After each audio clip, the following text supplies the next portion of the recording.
এবং বিএনপি কিন্তু 15 বছরের রাজনীতিতে মানুষের কাছে গ্রহণযোগ্য হয়ে গেছে এবং মানুষের এই গ্রহণযোগ্যতার কারণে মানুষ সার্বক্ষণিকভাবে বিএনপির দিকে লক্ষ্য রাখছিল। কাজে বিএনপি কোনো ছোট অন্যায়, ছোট ভুল মানুষের কাছে বড় হয়ে দেখা দিছে, পত্রপত্রিকায় বড় হয়ে দেখা দিছে। এখনো মানুষ মনে করে বিএনপি এখানে নির্ভর করার স্থান, এবং আমি মনে করি বিএনপি এখন যে কাজটা করা উচিত, একটা ঘর বাঁধতে যেমন করে সব কিছু প্ল্যান প্রোগ্রাম করতে হয়, রাষ্ট্র ক্ষমতা চালানোর জন্য যে একটা রাষ্ট্র শক্তি, একটা রাজনৈতিক দল করা, বিএনপির জনশক্তির কোনো অভাব নাই, জনসমর্থনের কোনো অভাব নাই, কিন্তু যেটা অভাব সেটা হলো সংগঠন।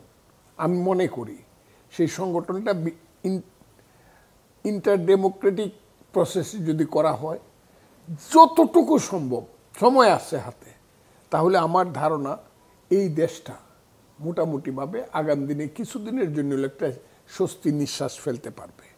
আর বিএনপি যদি ফেল করে মানুষের আস্থা অর্জন করতে, এবং মানুষ যদি বিএনপির উপর থেকে বিশ্বাস হারায় ফেলে, তাইলে কোন শক্তি, নতুন শক্তি হবে কিনা আমি জানি না, নাকি নতুন শক্তি হইলেও সেটা রাজনৈতিক শক্তি হবে কিনা সেটাও আমি জানি না, সেটা ভিন্ন শক্তিও হইতে পারে।